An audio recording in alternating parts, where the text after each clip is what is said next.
rappelle, nous avons vu que l'information génétique était située au niveau de l'ADN, qui se présente soit sous forme de filament dans le noyau de la cellule, quand la cellule est au repos, ou soit sous forme compacte, alors sous forme de chromosomes bien visibles, quand la cellule se multiplie.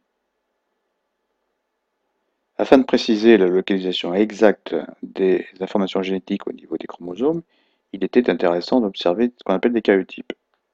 Dans un karyotype, les chromosomes sont alors classés par paire, de la paire la plus grande à la paire la plus petite.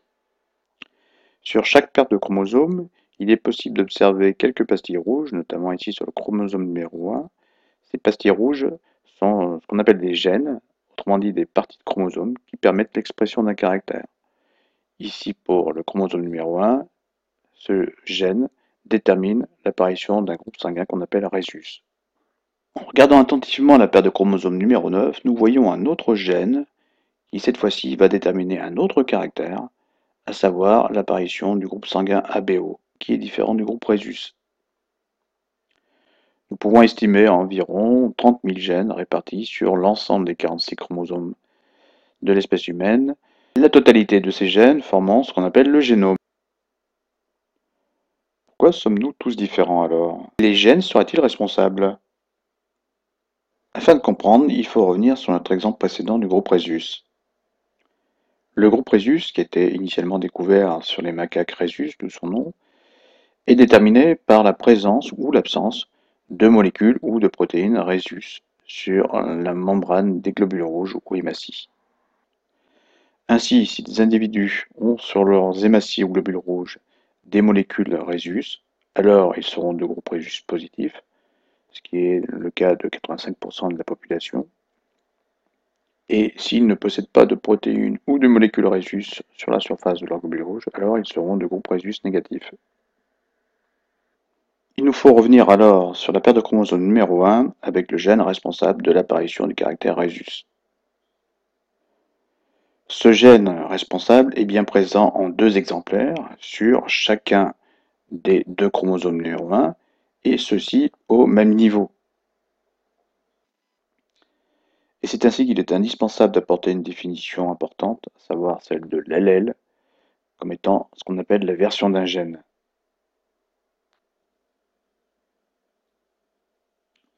Revenons à notre paire de chromosomes numéro 1 et à la formation de protéines rhésus. Comment cela fonctionne-t-il avec cette histoire d'allèle pour avoir un individu de rhésus positif ou de rhésus négatif?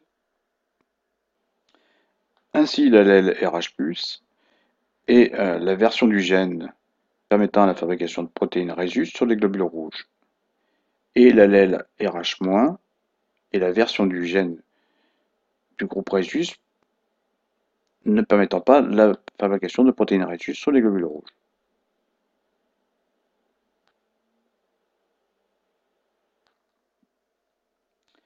Si nous avons l'allèle RH+ sur un chromosome 1 et un allèle RH+ sur l'autre chromosome 1, les deux entraînant la formation de protéines rhésus, alors l'individu sera du groupe rhésus positif.